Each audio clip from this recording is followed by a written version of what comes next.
الحمد لله رب المشارق والمغارب، خلق الإنسان من طين لازب، ثم جعله نطفة بين الصلب والترائب، خلق منه زوجه وجعل منهما الأبناء والأقارب، وأشهد أن لا إله إلا الله القوي الغالب، وأشهد أن نبينا محمدًا عبد الله ورسول الملك الواهب. ما من عاقل إلا علم أن الإيمان به حق وواجب، سل العدول وسل عابه في الحق عائب. اللهم صل وسلم وبارك عليه وعلى آله وأصحابه ومن تبعهم بإحسان إلى يوم الدين. أما بعد، فيا عباد الله، إن خير الحديث كلام الله، وخير الهدي هدي رسول الله صلى الله عليه وسلم، وشر الأمور محدثاتها، وكل بدعة ضلالة. أوصيكم أيها الناس ونفسي بتقوى الله تعالى، فاتقوا الله رحمكم الله حيثما كنتم، وقوموا بالأمر الذي من أجله خلقتم. وما خلقت الجن والإنس إلا ليعبدون. أفحسبتم أنما خلقناكم عبثا وأنكم إلينا لا ترجعون. يا عباد الرحمن، من غفل عن نفسه تصرمت أوقاته واشتدت حسراته. لا بد من وقفة صادقة مع النفس في محاسبة جادة يا عباد الله، ومساءلة صادقة دقيقة، فوالله لتموتن كما تنامون، ولتبعثن كما تستيقظون، ولتجزون بما كنتم تعملون. هل الأعمار إلا أعوام، وهل الأعوام إلا أيام، وهل الأيام إلا أنفاس. إن عمرا ينقضي مع الأنفاس لسريع الانصرام، يوم تجد كل نفس ما عملت من خير محضرا، وما عملت من سوء تود لو أن بينها وبينه أمدا بعيدا، ويحذركم الله نفسه. عباد الرحمن، هذه يد المنون تتخطف الأرواح من أجسادها، تتخطفها وهي راقدة في منامها، تعاجلها وهي تمشي في طرقاتها، تقبضها وهي مكبة على أعمالها، تتخطفها وتعاجلها من غير إنذار وإشعار. فإذا جاء أجلهم لا يستأخرون ساعة ولا يستقدمون. لا إله إلا الله. ها هو ابن آدم يصبح سليما معافى في صحته وحلته، ثم يمسي بين أطباق الثرى قد حيل بينه وبين الأحباب والأصحاب. ويل للأغرار المغترين، يأمنون الدنيا وهي غرارة، ويثقون بها وهي مكارة، ويركنون لها وهي غدارة. فارقهم ما يحبون ورأوا ما يكرهون، وحيل بينهم وبين ما يشتهون. ثم جاءهم ما يوعدون، ما أغنى عنهم ما كانوا يمتعون. ولكن اعلموا يا عباد الله أن الجنة هي ميعاد المحبين، أن الجنة هي ميعاد المحبين المؤمنين، ورضوان الله نهاية المتقين. جمعنا الله جميعا بأحبابنا في جنات النعيم. آمين آمين آمين. عباد الرحمن، إنها الدنيا تبكي ضاحكا وتضحك باكيا، وتخيف آمنا وتؤمن خائفا، تفقر غنيا وتغني فقيرا بإذن ربها، تتقلب بأهلها لا تبقي أحدا على حال. السرور فيها لا يدوم، تغير صفاءها الأوقات والآفات، تنوبها الفجيعات، تفجع فيها الرزايا وتسوق أهلها المنايا. يا عباد الله، لا يعرف حقيقة الدنيا بصفوها وأكدارها وزيادتها ونقصانها إلا المحاسب نفسه، فمن صفى صفي له، ومن كدر كدر عليه، ومن أحسن في ليله كوفئ في نهاره، ومن أحسن في نهاره كوفئ في ليله.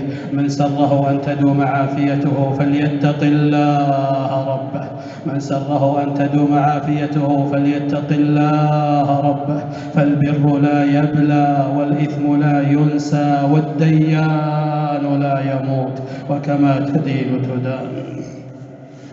إذا رأيت في عيشك تكديرا وفي شأنك اضطرابا فتذكر نعمة ما شكرت أو زلة قد ارتكبت، فجودة الثمار من جودة البذار. من زرع حصد، وليس للمرء إلا ما اكتسب، وهو في القيامة مع من أحب. جمعنا الله جميعا بمحمد صلى الله عليه وسلم. قال الفضيل رحمه الله: من عرف أنه عبد لله وراجع إليه فليعلم أنه موقوف، ومن علم أنه موقوف فليعلم أنه مسؤول، ومن علم أنه مسؤول فليعد لكل سؤال جوابا. قيل: يرحمك الله، فما الحيلة؟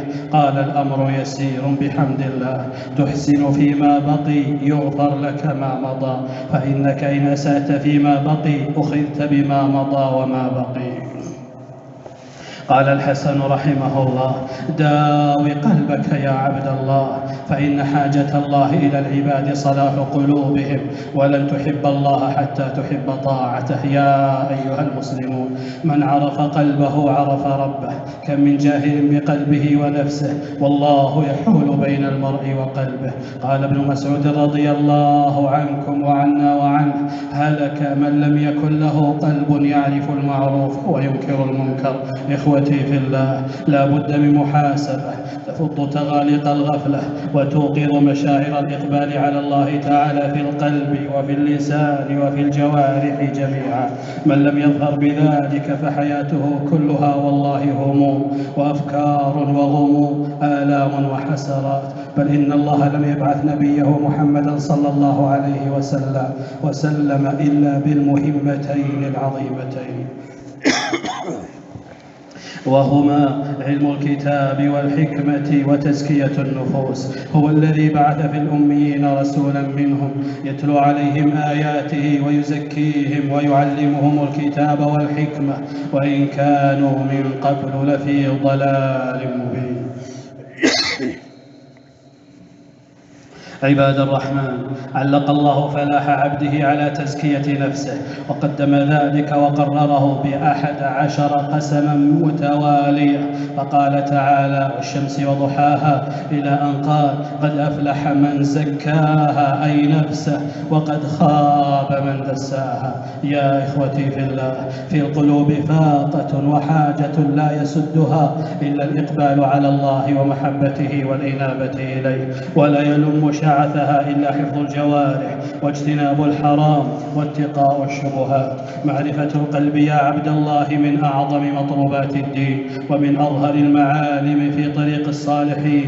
إنها معرفة تستوجب اليقظة لخلجات القلب وخفقاته وحركاته ولفتاته، والحذر من كل هاجس، والاحتياط من المزالق والهواجس، والتعلق الدائم بالله تعالى، فالله مقلب القلوب سبحانه وبحمده.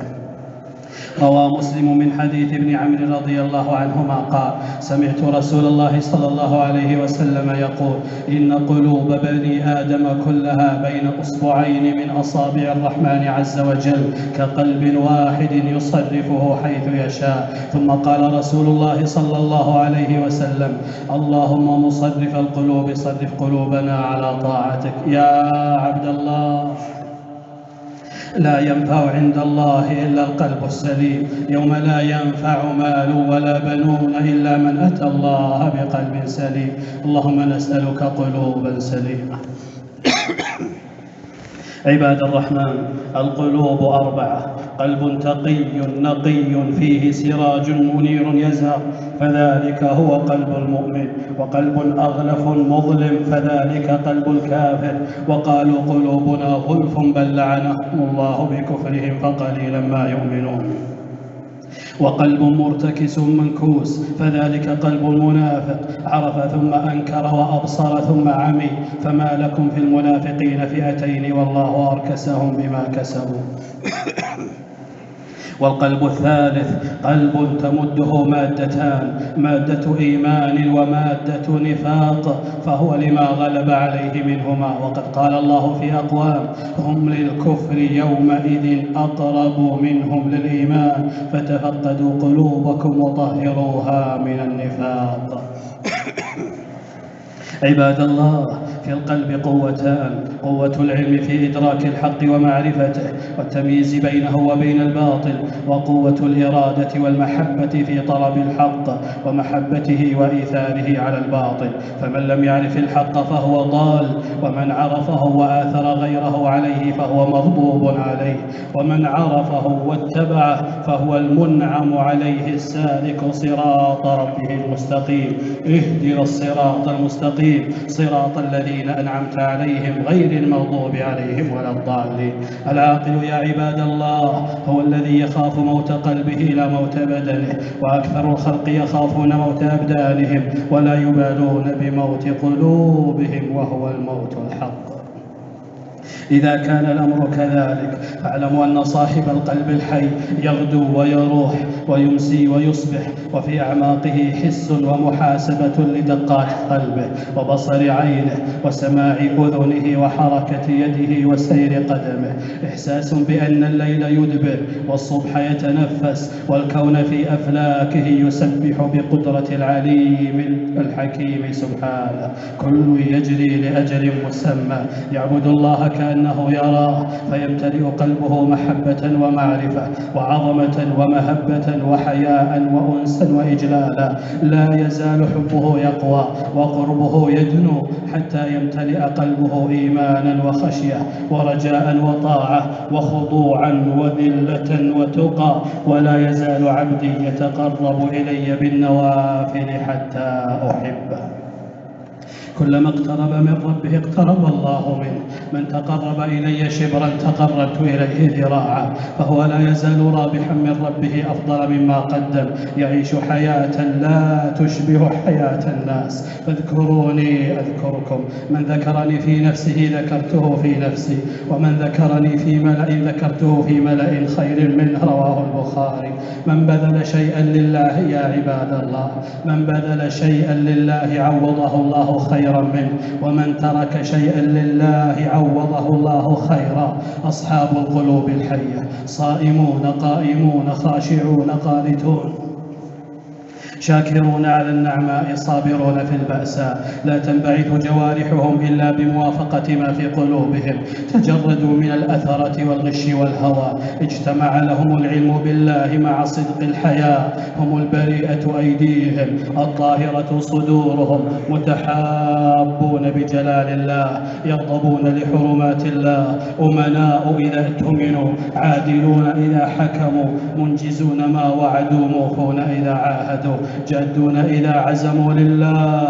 يقومون في مصالح خلق الله، يضيقون بآلام إخوانهم المسلمين، في سلامة من الغل وحسن ظن بالخلق وحمل الناس على أحسن المحامل. كسروا حظوظ نفوسهم وقطعوا الأطماع في أهل الدنيا. في صحيح مسلم قال أبو هريرة رضي الله عنه قال رسول الله صلى الله عليه وسلم: يدخل الجنة أقوام أفئدتهم مثل أفئدة الطير، فهي سليمة نقية خالية من الذنب سالمة من العيب. يحرصون على النصح والإخلاص والمتابعة والإحسان. همتهم في تصحيح العمل أكبر منها في كثرة العمل، ليبلوكم أيكم أحسن عملا. أوقفهم القرآن فوقفوا، واستبانت لهم السنة فالتزموا. يؤتون ما آتوا وقلوبهم وجلة أنهم إلى ربهم راجعون.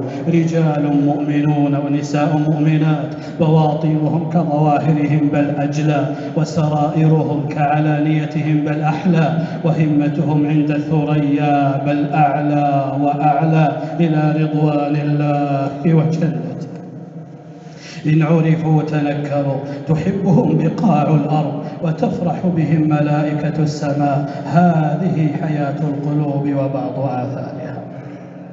أما القلوب المريضة فلا تتأثر بموعظة، ولا تستفزها النذر، ولا توقظها العبر ولو كان موت الأحباب. أين الحياة في قلوب عرفت الله ولم تؤد حقه، قرأت كتاب الله ولم تعمل به، زعمت حب رسول الله صلى الله عليه وسلم وتركت سنته، يريدون الجنة ولم يعملوا لها، يخافون النار ولم يتقوها. رب امرئ من هؤلاء أطلق بصره في حرام حرام فحرم البصيرة، رب مطلق لسانه في غيبة فحرم نور القلب، رب طاعم في الحرام أظلم فؤاده.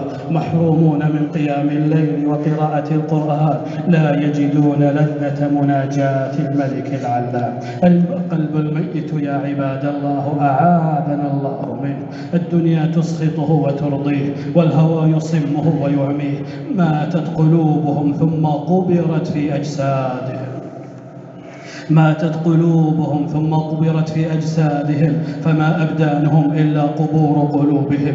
قلوب خربة لا تؤلمها جراحات المعاصي ولا يوجعها جهل الحق، لا تزال تتشرب كل فتنة حتى تسود وتنتكس، ومن ثم لا تعرف معروفا ولا تنكر منكرا. يا عباد الله، غفلة القلوب عقوبة، غفلة القلوب عقوبة، والمعصية بعد المعصية عقوبة، والغافل لا يحس بالعقوبات المتتالية. ولكن ما الحيلة؟ فلا حول ولا قوة إلا بالله العلي العظيم. يا أيها الذين آمنوا استجيبوا لله وللرسول إذا دعاكم لما يحييكم، واعلموا أن الله يحول بين المرء وقلبه وأنه إليه تحشرون. واتقوا فتنة لا تصيبن الذين ظلموا منكم خاصة، واعلموا أن الله شديد العقاب. بارك الله لي ولكم في القرآن العظيم، ونفعنا بما فيه من الآي والذكر الحكيم. أقول هذا القول وأستغفر الله لي ولكم، وأتوب إلى الله ونتوب جميعا إلى الله. أستغفر الله لي ولكم ولجميع المؤمنين والمؤمنات الأحياء منهم والأموات، فاستغفروه واسترحموه وتوبوا إليه، إن ربي غفور تواب رحيم. المستحق للحمد والثناء، له الخلق والأمر، يحكم ما يريد ويفعل ما يشاء. أحمده سبحانه وأشكره وأتوب إليه وأستغفره، وأعوذ بالله من حال أهل الشقاء، وأشهد أن لا إله إلا الله وحده لا شريك له، وأشهد أن محمدًا عبد الله ورسوله، أفضل الرسل وخاتم الأنبياء، صلى الله وسلم وبارك عليه وعلى آله وأصحابه البررة الأتقياء والتابعين ومن تبعهم بإحسان إلى يوم اللقاء. أما بعد، فيا عباد الله، من خاف الوعيد قصر عليه البعيد، ومن طال أمله ضعف عمله، وكل ما هو آت قريب، وما شغل عن الله فهو شؤم. قال الحسن رحمه الله: المؤمن قوام على نفسه، يحاسب نفسه لله. إنما خف الحساب يوم القيامة على أقوام حاسبوا أنفسهم في الدنيا، وشق الحساب على أقوام يوم القيامة أخذوا هذا الأمر على غير محاسبة. تمرض القلوب وتموت إذا انحرفت عن الحق وقارفت الحرام، فلما زاغوا أزاغ الله قلوبهم. تمرض القلوب وتموت إذا افتتنت بآلات اللهو وخليع الصور، نسوا الله فنسيهم. كل الذنوب تميت القلوب وتورث الذلة وضيق الصدر وترد الرزق، فإنما العبد يحرم الرزق فإنما العبد يحرم الرزق بالذنب يصيبه. قال الحسن رحمه الله: ابن آدم، هل لك بمحاربة الله من طاقة؟ فإن من عصى الله فقد حاربه، وكلما كان الذنب أقبح كان في محاربة الله أشد. ألا فاتقوا الله رحمكم الله، وتوبوا إلى ربكم، وأصلحوا قلوبكم، وصلوا وسلموا على من أمركم الله بالصلاة والسلام عليه. يا أيها الذين آمنوا صلوا عليه وسلموا تسليما. اللهم صل على محمد وعلى آل محمد كما صليت على إبراهيم وعلى آل إبراهيم إنك حميد مجيد، وبارك على محمد وعلى آل محمد كما باركت على إبراهيم وعلى آل إبراهيم إنك حميد مجيد. اللهم ارض عن صحابة نبيك أجمعين، وعن التابعين وتابعيهم إلى يوم الدين، وعنا معهم بعفوك وإحسانك وكرمك وجودك يا حي يا قيوم يا ذا الجلال والإكرام. ربنا آتنا في الدنيا حسنة وفي الآخرة حسنة وقنا عذاب النار. اللهم أعنا على ذكرك وشكرك وحسن عبادتك. يا مقلب القلوب ثبت قلوبنا على دينك. يا مصرف القلوب صرف قلوبنا على طاعتك. اللهم إنا نسألك إيمانا لا يرتد ونعيما لا ينفد ومرافقة محمد صلى الله عليه وسلم في أعلى جنة الخلد. اللهم نسألك عيشة نقية وميتة سوية ومردا غير مخز ولا فاضح يا ذا الجلال والإكرام. اللهم أحسن عاقبتنا في الأمور كلها وأجرنا من خزي الدنيا وعذاب الآخرة يا سميع الدعاء يا رب العالمين. اللهم اكفنا بحلالك عن حرامك وأغننا بفضلك عمن سواك يا حي يا قيوم يا ذا الجلال والإكرام. اللهم إنا نسألك الجنة وما قرب لها من قول وعمل ونعوذ بك من النار وما قرب لها من قول وعمل. لا إله إلا الله العظيم الحليم. لا إله إلا الله رب العرش العظيم. لا إله إلا الله رب السماوات ورب الأرض ورب العرش العظيم. لا إله إلا أنت